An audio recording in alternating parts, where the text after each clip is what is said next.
Hello and welcome to my YouTube channel online study best plus. मैं हूं अमित शुक्ला।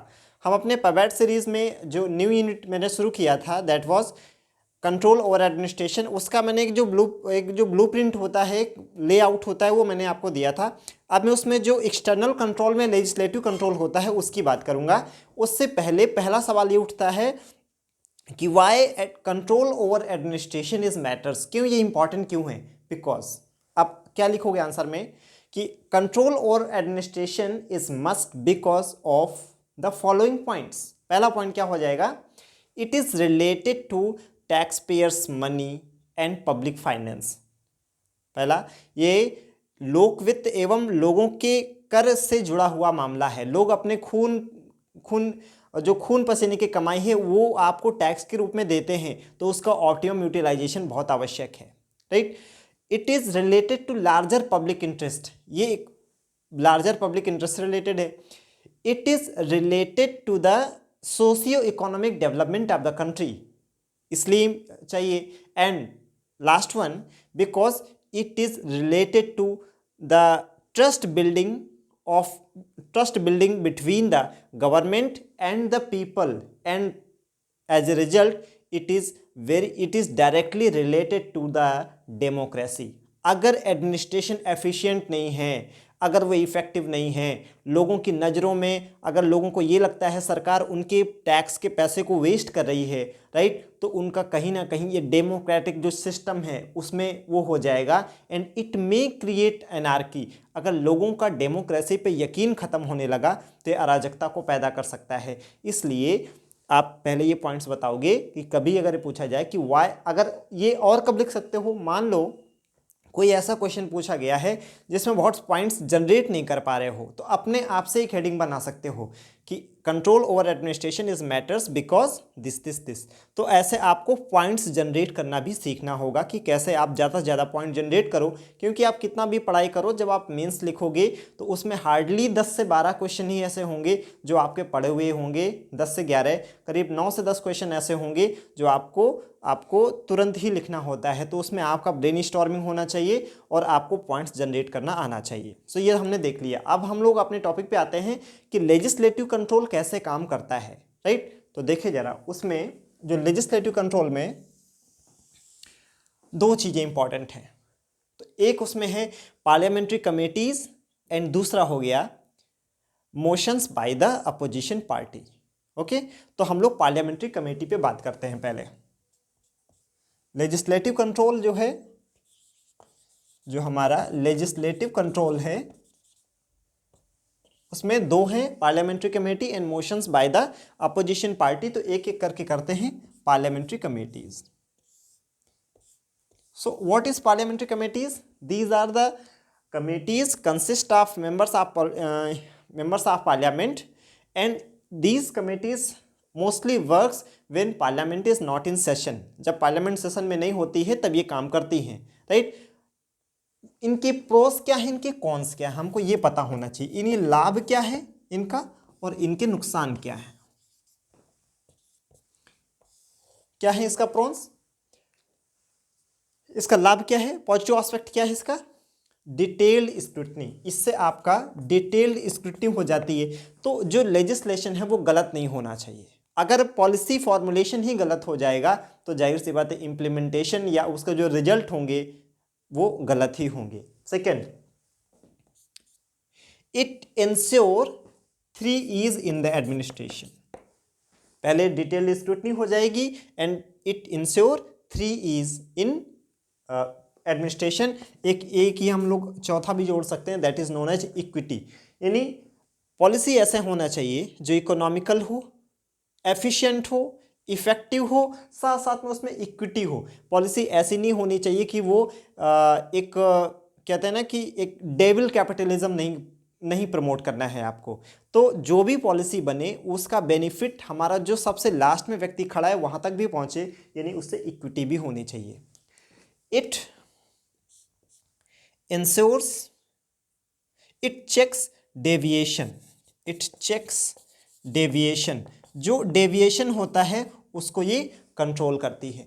अब चूंकि जो पार्लियामेंट्री कमेटीज़ होती हैं उनमें एक हेल्दी डेमोक्रेटिक सिस्टम ये कहता है कि जो भी पार्लियामेंट्री कमेटी बनाई जाए अगर उनका स्पेसिफिक नेचर ना हो तो जैसे आपका एस्टीमेट कमेटी में तो सारे रूलिंग पार्टी के ही होते हैं, लेकिन इन जनरल कोशिश ये किया जाता है कि जो भी पॉलिटिकल पार्टीज़ हैं उनके मेंबर का जो प्रोपोर्शनेट रेशियो है उसमें उनको रिप्रेजेंटेशन मिले। तो इसमें डिफरेंट पॉलिटिकल पार्टीज़ के मेंबर होने से इसका जो व्यू पॉइंट होता है वो विविड हो जाता है, वो मल्टीपल हो जाता है ना, या large view, large and vivid point of view, vivid point of view.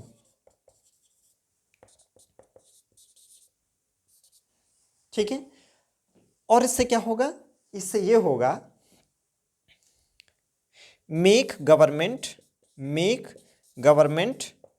Public oriented, make government public oriented. ऐसे कुछ आप 4-5 पॉइंट इसके फेवर में लिख सकते हो। अगेंस्ट में क्या है, अगेंस्ट में ये है कि these members of these parliamentary committee members are not expert of the field, right. ये जो पार्लियामेंट्री कमेटी मेंबर्स हैं नॉट एक्सपर्ट, नॉट या डोंट हैव रिक्वायर्ड एक्सपर्टीज, जिस काम के लिए इनको जो काम असाइन किया गया उस काम को करने का कोई उनके पास एक्सपीरियंस बहुत ज़्यादा नहीं होता है। क्या मान लीजिए 5G पे कोई बन रही है, कोई पार्लियामेंट्री कमेटी बनी है कि 5G पे जो लेजिस्लेशन कर रही थी गवर्नमेंट, या आर्टिफिशियल इंटेलिजेंस पे कर रही थी, या साइबर सिक्योरिटी पे कर रही थी, तो ये हाईली स्पेशलाइजेशन बहुत मांगते हैं। लेकिन हमारे मेंबर ऑफ पार्लियामेंट वो तो पॉलिटिक्स के बारे में ज़्यादा जानते हैं, उन्हें उस पर्टिकुलर फील्ड का ज़्यादा नॉलेज नहीं होता है, तो ये दे लैक एक्सपर्टीज या right specialization. Second, advisory in nature, advisory in nature. ये जो पार्लियामेंट्री कमेटीज़ होती हैं ये नेचर से एडवाइजरी होती है, इनकी बात सरकार माने या ना माने इसके लिए सरकार बाध्य नहीं है। थर्ड, डिवाइडेड ऑन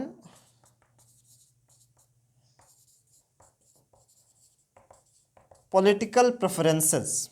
अब देखिए, कहने के लिए तो ये होता है कि जब आप किसी पार्लियामेंट्री कमेटी के मेंबर्स होते हैं तो आपको बायस नहीं होना है, लेकिन ऐसा नहीं होता है रियल में कि अगर बीजेपी की सरकार है तो कांग्रेस का कोई मेंबर ऑफ पार्लियामेंट अगर किसी कमेटी में है तो उसका ध्यान सॉल्यूशन में कम और उसका ध्यान पूरा किस में होगा कि कौन सी कमी ऐसी है। अगर कहीं पे ऐसा है कि नहीं सरकार वाकई में गलत नहीं है लेकिन वो अपने पार्टी को भी खुश करना है तो उसका अपना एक हिडन एजेंडा होता है, वेस्टेड इंटरेस्ट होता है, तो यहाँ पर आप वेस्टेड इंटरेस्ट भी लिख सकते हैं।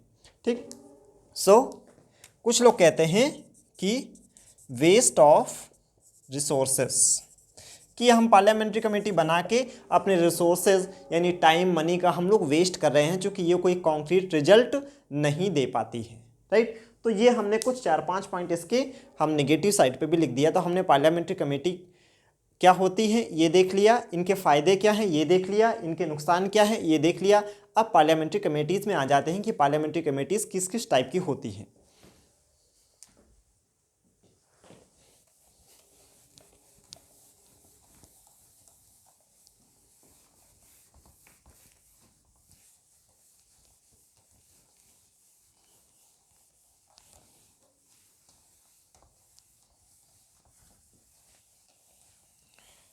तो देखें जरा पार्लियामेंट्री कमेटीज़ हमारी किस टाइप की होती हैं।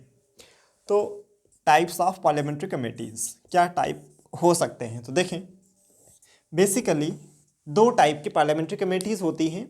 जो नेचर में परमानेंट होती हैं उन्हें हम लोग स्टैंडिंग कमेटी कहते हैं, स्टैंडिंग कमेटी। और जो टेम्पररी होती हैं उन्हें हम लोग एडहॉक कमेटी कहते हैं, एडहॉक कमेटी। और ये आपका हो जाएगा स्टैंडिंग कमेटी। तो standing committee they are permanent in nature and they are temporary in nature. होता क्या है, इनके जो इनका जो लाइफ होती है वो 1 ईयर होती है। इनकी लाइफ जिस पर्पज के लिए बनाई गई थी, जैसे अपनी रिपोर्ट सबमिट करती हैं वो ख़त्म हो जाती हैं और इनकी लाइफ क्या होती है 1 साल होती है। 1 साल बाद उनकी या तो वही मेंबर दोबारा आ जाएंगे या मेंबर चेंज हो जाएंगे, 1 साल ऐसे रहेगा, राइट। दूसरा जो तरीका है पार्लियामेंट कमेटी का वो इस तरह से भी हो सकता है कि कुछ पार्लियामेंट्री कमेटीज ऐसी होती हैं जिसमें दोनों हाउस यानी कि लोकसभा और राज्यसभा दोनों के मेंबर होते हैं, उसको हम लोग बोलते हैं जेपीसी, ज्वाइंट पार्लियामेंट्री कमेटीज। और कुछ कमेटीज ऐसी होती हैं जिसमें केवल एक ही हाउस के मेंबर होते हैं, जिन्हें हम लोग कहते हैं सिलेक्ट कमेटी।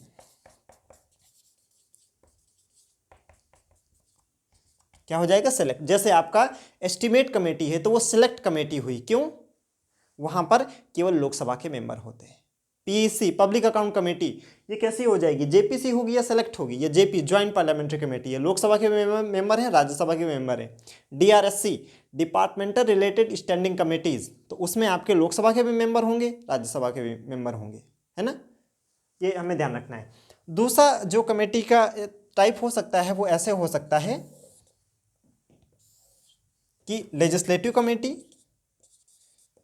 कि लेजिस्लेशन कैसे होना चाहिए इस पे भी कमेटी हो सकती है, और किसी स्पेशल पर्पज को पूरा करने के लिए कमेटी हो सकती है, उसे हम लोग बोलते हैं स्पेशल पर्पज कमेटी। देखिए ये सब पॉइंट्स जनरेट करने के तरीके हैं कि कैसे अपने आंसर का स्ट्रक्चर बहुत अच्छा होना चाहिए। अगर आपके पास बहुत ज़्यादा पॉइंट्स हैं तो आपको 3 बार इस तरह से क्लासीफाई नहीं करना है, लेकिन अगर आपके पास पॉइंट्स कम हैं और आप अच्छा आंसर लिखना चाहते हो तो क्लासिफिकेशन ही ऐसा हो कि वर्ड्स लिमिट भी आपकी थोड़ी बढ़ जाए, मतलब जो लिमिट ना बढ़े लेकिन वर्ड्स थोड़े कम से कम आ जाएं आपके आंसर में, और थोड़ा स्ट्रक्चर भी देखने में सही लगे। अब हम आते हैं स्टैंडिंग कमेटीज़ में कौन कौन सी मेन कमेटी है।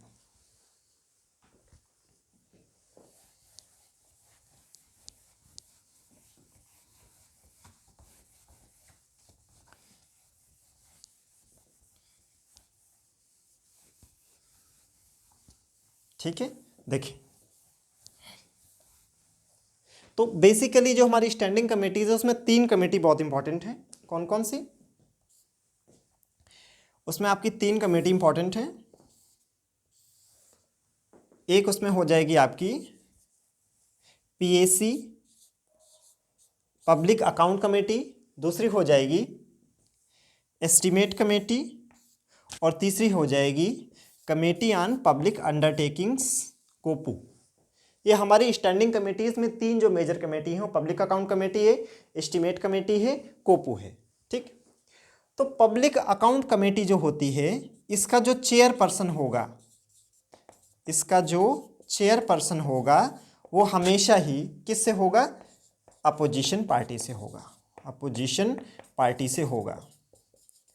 जो एस्टीमेट कमेटी होगी इसका जो चेयरपर्सन होगा वो हमेशा रूलिंग पार्टी से होगा।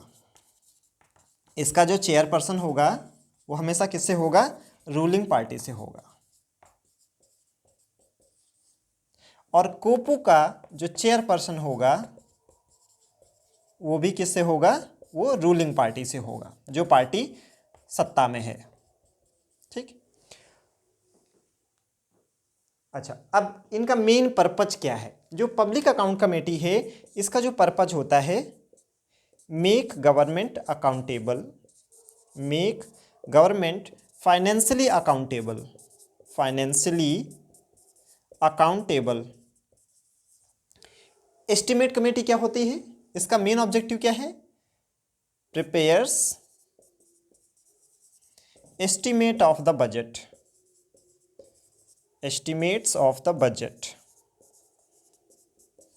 इसका ऑब्जेक्टिव क्या है कि हमारे जो भी जो हमारे पब्लिक सेक्टर या पब्लिक अंडरटेकिंग्स हैं, पीएसईज हैं, पब्लिक सेक्टर एंटरप्राइजेज हैं, उनमें 3 E's का फॉलो किया जा रहा है कि नहीं, उनमें एफिशिएंसी हो रही है कि नहीं, उसमें कहीं कोई इरेगुलरिटी तो नहीं हो रही है। तो हमारे जो पब्लिक अंडरटेकिंग्स हैं उनमें अगर कोई इरेगुलरिटी हो रही है तो उसको चेक करना, उसमें 3 E's इंश्योर किया जाए, उनको प्रॉफिटेबल कैसे बनाया जाए, ये सारी चीज़ें जो देखती है वो कोपू देखती है।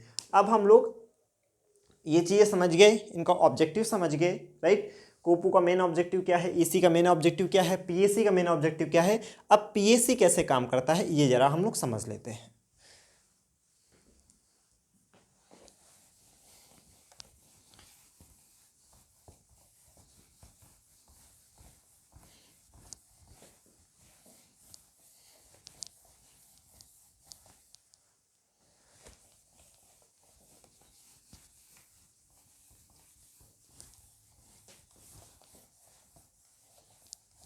ठीक, देखें जरा हमारा पीएसी कैसे काम करता है, पब्लिक अकाउंट कमेटी कैसे काम करती है। तो देखिए पब्लिक अकाउंट कमेटी हमारे पूरे जो बजटिंग है उसको ऑडिट नहीं करती है। जहां भी गवर्नमेंट का रुपया खर्च होता है वो सारा जो पूरा ऑडिटिंग होती है उसके लिए हमारे आर्टिकल 148 में CAGI है, controller and auditor general of India, ये बॉडी इस पूरा ऑडिट करती है सभी का। फिर पीएसी कैसे काम करती है, तो पीएसी के बारे में बेसिक इन्फॉर्मेशन हमने क्या देखा कि इसमें 22 मेंबर्स होते हैं, 15 from the Lok Sabha and 7 from the Rajya Sabha. इसका जो चेयरपर्सन होगा वो हमेशा किससे होगा, अपोजिशन पार्टी से होगा। ओके, ये हम समझ गए। अब ये काम कैसे करेगा, देखो जो पीएसी है वो कोई 3-4 डिपार्टमेंट्स रैंडमली सेलेक्ट कर लेगा, राइट, और सभी की ऑडिटिंग पहले ही कौन कर चुका है, कैग, राइट, बात आ रही समझ में। तो पीएसी को हर जगह पे किसकी हेल्प लेनी होगी, CAGI की हेल्प लेनी होगी। इसीलिए कई बार CAGI को पीएसी का मित्र मार्गदर्शक भी कहा जाता है, friend and philosopher of the PAC. CAGI is also known as friends and philosopher of the PAC because in every action of the PAC it is assisted by CAGI। तो होगा क्या, अब होगा ये कि जो PAC होगा वो बोलेगा किसको, PAC बोलेगा कैग को कि मुझे कुछ 3-4 मिनिस्ट्रीज़ के डिपार्टमेंट्स के ऑडिटिंग करना है, तो तुम क्या करो, जो ऑडिटिंग कर चुके हो वो रिपोर्ट मेरे पास भेज दो। तो कैग इसको भेजेगा एक रिपोर्ट जिसको कहा जाएगा की रिपोर्ट। की रिपोर्ट आ गई, तो की रिपोर्ट किसने दिया है, पीएसी ने बोला, तो कैग ने की रिपोर्ट दे दिया। अब ये जो की रिपोर्ट है इसको एनालाइज करने के बाद पीएसी जिन डिपार्टमेंट्स को रैंडमली सेलेक्ट की है उनकी ऑडिटिंग के लिए उनके पास क्वेश्चनायर भेजेगी, क्वेश्चनायर भेजेगी। ठीक, अब वो जो डिपार्टमेंट्स हैं जब उनके पास ये क्वेश्चनायर जाएगा, क्वेश्चन पूछे गए उनसे, तो उसको वो क्या करेंगे, आंसर वो देंगे। अगर पीएसी को लगता है कि उस आंसर से वो सेटिस्फाई नहीं है तो वो सीक्रेट मीटिंग भी रख सकती है या क्रॉस एग्जामिनेशन भी उनका कर सकती है। इस सीक्रेट मीटिंग या क्रॉस एग्जामिनेशन में CIG अवेलेबल रहेगा, राइट। तो हर जगह आप देख रहे हो कि जहां भी पीएसी को कोई हेल्प चाहिए तो कौन सी बॉडी हर जगह उसको हेल्प कर रही है, CAGI। क्यों, क्योंकि ऑलरेडी सबका ऑडिटिंग CAGI कर चुकी है। ओके, क्वेश्चनायर किसके पास जाएगा, ये जाता है डिपार्टमेंट्स के पास। ये किसके पास गया, डिपार्टमेंट्स के पास। तो डिपार्टमेंट अब क्या करेगा, डिपार्टमेंट एक रिपोर्ट भेजेगा जिसे बोला जाता है हॉरिजॉन्टल रिपोर्ट, हॉरिजॉन्टल रिपोर्ट। और ये रिपोर्ट ये किसके पास भेजेगा, डिपार्टमेंट। ये जो रिपोर्ट है ये फिर से आ जाएगी पीएसी के पास। अगर पीएसी को जरूरत महसूस होती है तो वो क्रॉस एग्जामिनेशन कर सकती है, पीएसी क्रॉस एग्जामिनेशन कर सकती है। एक क्रॉस एग्जामिनेशन में क्या होता है कि इन डिपार्टमेंट्स के कुछ ऑफिसर्स को बुला के वो कुछ सवाल पूछ सकती है, या पीएसी सीधे उस डिपार्टमेंट में जाके फिजिकल वेरिफिकेशन भी कर सकती है कि हम वहीं आपके आ रहे हैं, आपने कैसा काम किया है हम अपनी आंखों से देखेंगे, या कुछ सवाल जवाब करने हैं तो उसके लिए क्रॉस एग्जामिनेशन। तो क्रॉस एग्जामिनेशन में सवाल जवाब भी हो सकते हैं। और पीएसी जो दूसरा काम कर सकती है वो क्या है, फिजिकल वेरिफिकेशन, फिजिकल वेरिफिकेशन ये भी हो सकता है, physical verification of the department जिसको उसने रैंडमली सेलेक्ट किया है। फिर पीएससी क्या करेगी, जो यहाँ की फाइंडिंग्स होंगी उसके बाद पीएससी एक काम करेगी, एक रिपोर्ट बनाएगी जिससे बोलते हैं ATR, एक्शन टेकन रिपोर्ट। ये एक्शन टेकन रिपोर्ट रखी जाएगी पार्लियामेंट के टेबल पे। कहाँ रखी जाएगी, पार्लियामेंट। इस एक्शन टेकन रिपोर्ट के बेसिकली 4 पार्ट होते हैं, 1, 2, 3 एंड 4। तो जो ATR है उसकी जो पहली है उसमें वो रिपोर्ट्स होती हैं जिनमें ज़्यादातर जिसमें सारी रिकमेंडेशन गवर्नमेंट ने मान ली हैं।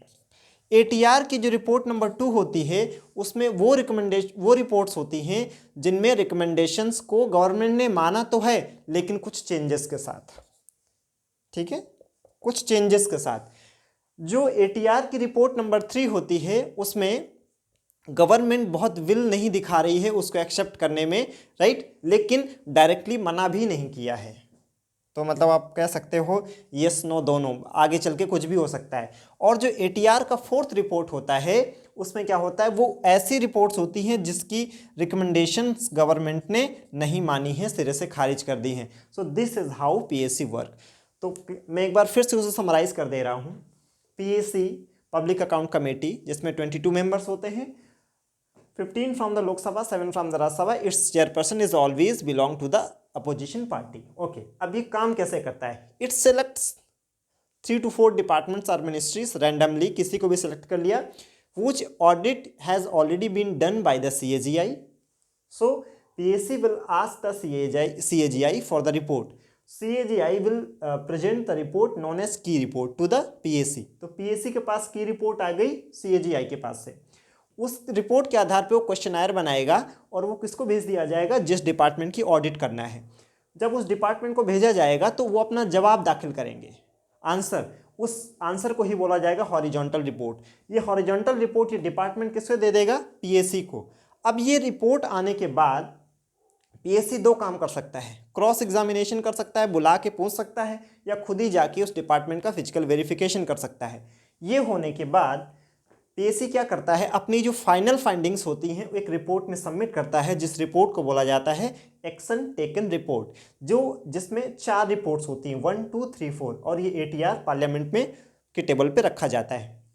इसमें 1, 2, 3, 4 में क्या होता है ये हमने देख लिया। Okay, so I hope PSC कैसे काम करता है ये आपको समझ में आ गया होगा। आई होप आपको ये वीडियो काफ़ी हेल्प करेगा आपके स्ट्रक्चर में, आपके मेंस के आंसर राइटिंग में, और आपको नॉलेज भी इनरिच करेगा। सो आई होप आप लाइक करें, शेयर करें, सब्सक्राइब करें। Thank you so much.